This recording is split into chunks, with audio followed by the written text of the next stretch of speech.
Hey guys, welcome back to another episode of JB's Saltwater Fish Tank and Friends. Man, it feels good saying that thing again. Maybe I should try it one more time. Hey guys, welcome back to another episode of JB's Saltwater Fish Tank and Friends. We're here, we're looking at Xerxes of all things today. Xerxes is actually my frag tank. It is 6 feet long, 36 inches deep, and it is 9.5 inches tall. It's on a stand that was made. All I did was frame it thus far. I haven't put a front, I guess you could say, door on it.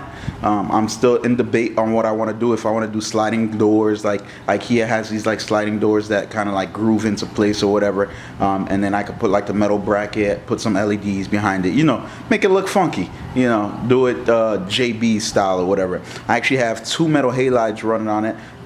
It has the electronic ballasts, so it can switch over from 250 to 400 without any issues. I actually can do, I think, all the way up down to 175 or 150, I believe. I've never gone that low. Right now I'm running the radium bulbs, so I love the coloration and everything like that. I actually have three of my fish in there. I have a Creole fish, which is the guy to the right. Maybe I can zoom in a little bit so you guys can see who I'm talking about. See him right there? So I have a Creole fish. Ooh, all right, hopefully, there we go. I have the purple tang, and I guess it doesn't want to catch itself. And then I have a flamingi. What happened is the flamingi, I actually got it with another one that's in the Spartan. That one's like quadruple the size, and then this one was getting picked on originally when they were the same size. This one was getting picked on by that one, so he ended up in Xerxes or whatever. As far as the purple tang and the Creole fish was in a 93 gallon I had in the garage, and the purple tang was in my 110 that I dubbed the queen. What happened is I ended up getting rid of both of those tanks in anticipation that we were going to be buying another sweet house in Coral Springs. Problem is that there were some issues when I went to do the inspection. There was a lot of stuff that was wrong with the house, and then for the price that I was gonna pay for it, which was almost through the roof, plus with the condition I was getting it in to have to do everything or whatever, the realtor gave me a very hard time. Not mine, but the opposite realtor. I guess trying to get the maximum value for her client, which is her job. But what happened is she didn't care of the condition of the house. So once they realized the condition of the house, then they decided, oh yeah, we'll go back to the original offer that you gave us. It doesn't work that way. So if you're in realty, be nice to both oppositions. It makes a big difference. So it's not that I didn't like the house or I was afraid to do the work, because I would have loved to do the work, because as you can see, I try to stay busy all the time. But it was just taking up, dealing with her, the stress of dealing with her was just taking up too much time, and I just couldn't take it anymore. So I said, you know what, it's not worth it to continue. And maybe I'll just stick with the house that I have, which is what you're currently looking at. It's not small by any means or whatever. I'm well over 2,000 square feet. Well, a lot over 2,000 square feet. But we'll get into that later. Maybe I'll make a video on the house or whatever. I know a couple of my buddies, like my dude with the country reef. I'll just drop that hint. He did a video on his house when he got it, did a lot of updates. Actually, he did that in-wall build of his tank, which was amazing. And and he's been going through a lot of things, especially with his wife and everything like that. But I know he was getting through it. So I'm still talking to you. And if you haven't figured out who I'm talking about, it's Wesley Forbes. Yeah, so he's doing well. His wife's doing good. The kids are doing great. Yeah, he's like the bionic man when it comes to that triathlon bike that I call it. That he rides around all the damn time, and he goes everywhere. So you guys need to keep up with him on that. But anyways, I digress. Let me go back to the tank. So I'm running a metal halides. I have the tank itself, and then under the tank is here. I'll turn on the light so you guys can see. Is currently just holding space. It's just holding space. It's just like floss and some tools or whatever. I just kind of put those two paintings in the front of one of SPS coral and the other one is a seahorse, like up front to kind of like make it not so obvious that it's sitting there. And then I got a chair like right next to it, so if I'm bored and I want to sit there for no obvious reason or whatever, I can always do that. So behind the tank is 3 windows. The light, no matter what time it is or whatever, because this window is facing north, so I don't get as much light into that window, but I have a sliding glass door that's right next to it, and this one I do get a lot of light that comes in, so I have those shades there. They let light in but not as much or whatever.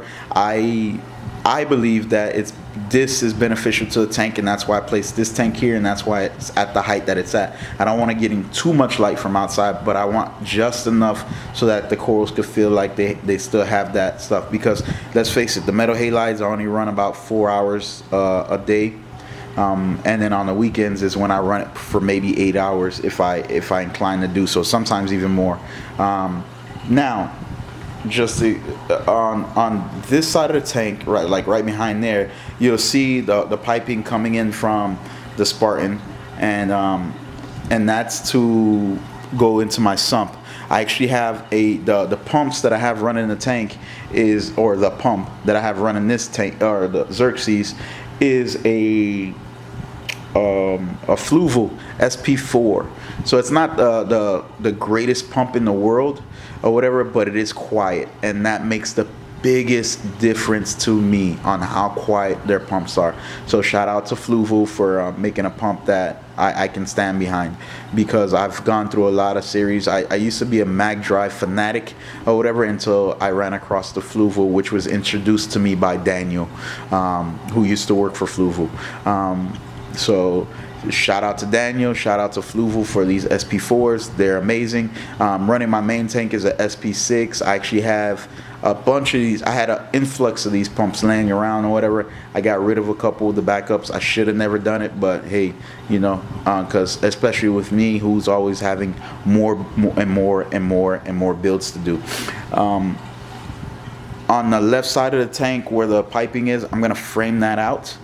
The reason I'm gonna do that is so that way you don't see it. It's gonna look like a shadow box, and I was trying to figure out, like, maybe I should get like little figurines to put on top of it, from like the 300. I don't know. I haven't decided yet or whatever. I'll go ahead and show you guys. I'm gonna take it off the tripod, so don't kill me if it gets a little jiggly. I apologize, but let me back up a little bit. All right, now. All right, so these are the lights. The cabling goes across the top, and then they kind of feed into here, and then I got them like wrapped in, and then it goes under the stand. I do have cameras on both the systems. There's a camera here, and then there's a camera there. That way, when I'm at work, I can go ahead and take a look at the system. As far as corals that I'm holding, forgive me because I still haven't figured out how to make this camera actually get true to color pictures. You can see some of the colors. Most of the stuff like that's on the floor is 100% Aussie, and on that back rack, this is my Buddha head. This is how far it's grown out. I don't know if you can still see his face. So he's going into the 300 when I get a chance. Now, like I was saying, the plumbing is connected. There's water coming in from the outside.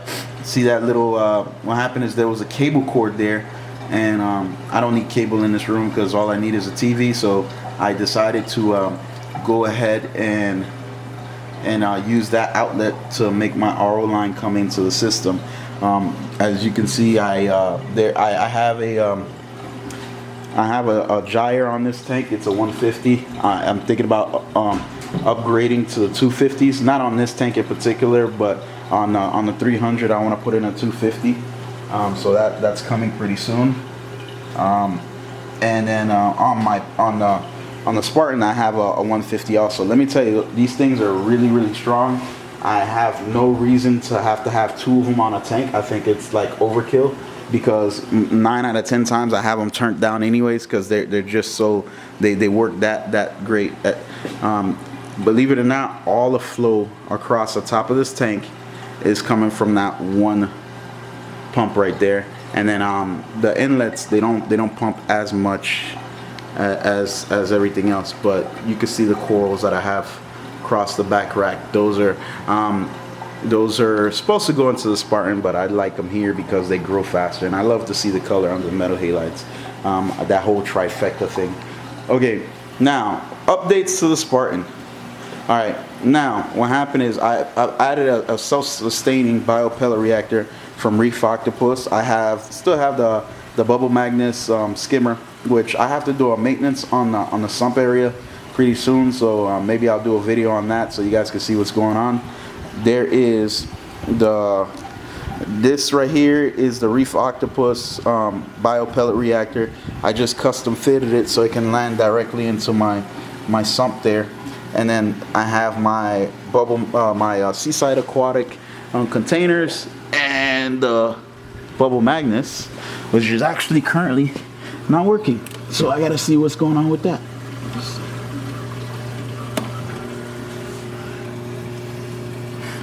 My power had went out recently, so there was a lot of effects on the power going out. As far as the plumbing, I did finally finish it, and I do apologize for all the shakiness because I'm holding this by hand. Okay, well, all right. So that manifold that you see there, that's the inlet, the one with the pipes on the outside. There's a 45-degree angle, and then it 45s again, and it goes into the tank. And then that feeds from the main pump, which is a SP6, and it also has this manifold right here, which feeds the carbon reactor. So I love being simplex. Then I have the two drains, which are in the middle.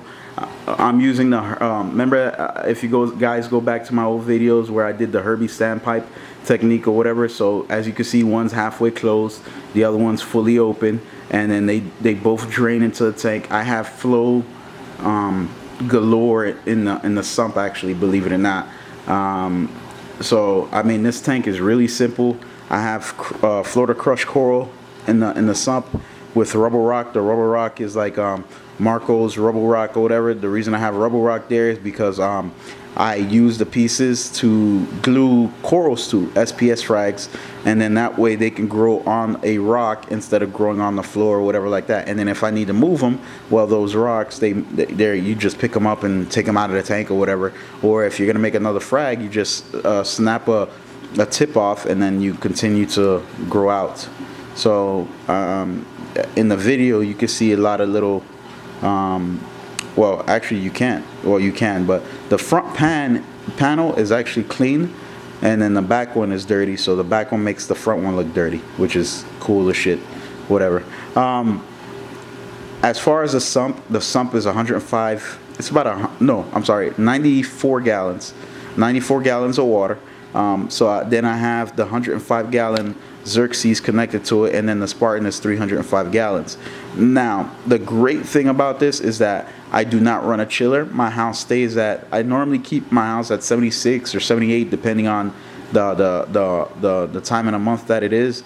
The reason I say that is because sometimes I keep my house at 76 and the whole house is freezing and my kids can't stand it or whatever. The reason I'm saying that is because we have an oversized AC, so if we turn it down to like 74, 72 like we used to do at the old house, you really do feel it. And we're not trying to be in New York, you know, so we kind of keep it at an average base. The tank itself actually goes all the way down to 75 when the AC is at 78. So it's a 3-degree difference. The reason is that since I use Xerxes, the surface area on Xerxes is actually a cooler or an exchange for my tank, which helps to keep it cool. So it's really doing a great job. It's really doing an amazing job. Now, the piece de resistance which is the tank itself. I do apologize because the lights are still off. I will make another video to show you guys true color. This is the Spartan. Oh, hold on guys, hold on. All right, this is the Spartan in all its glory. Now you can see how the plumbing looks. These doors, I did a California style, or what I call the California style, which is so you're able to take off the doors and show off the tank. The doors just pop off, they all clip off or whatever, depending on how I feel or how I want to look at the tank. I normally keep 9 out of 10 times they're off. Thing about it is that when I get non-reefers that come to my house and they want to stick their hand and stuff, so then I have to put the doors back on. I then run tape, blue painter's tape across the front to make sure that they don't open the bottom, so it's kind of ridiculous. This is the tank. I had to find the funny story about how we found the house. What happened is I had to find a house that fits the tank. There's a lot of houses in Miami or in Florida, because now I'm in Pines. There's a lot of houses in Miami or Broward County that they have really short roofs. I needed a ranch style house to be able to fit this tank. The tank itself stands at 8 feet 8 inches tall, I believe, and then to open the canopy you need about almost 10 feet. My townhouse had a really high ceiling. It was about, I believe it was 11 feet tall. So I was able to open the canopy no problem. So every house we would go to, they'd have regular ceilings. They wouldn't be vaulted, and I would have an issue on trying to find a house with a ceiling that would work for us.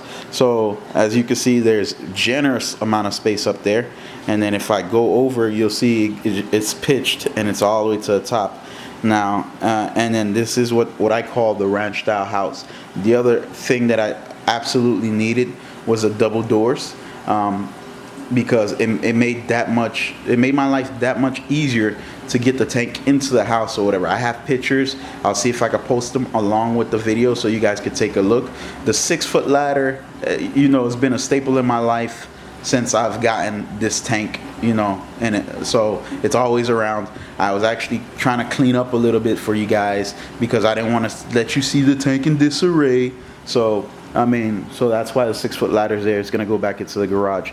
Now, my plan is, you see where the front door is at. I'll show you my office. That's my office over there. That's actually supposed to be our dining room. It's gonna get converted, so excuse me. So that's the office. And then what happened is my plan, I think the memory card is gonna run out of memory, so I have to hurry up. From the front door, I want to do what's called a trifecta. So no matter when you come into the front door, if you're looking at this tank, from that front door, you'll be able to see 3 tanks, and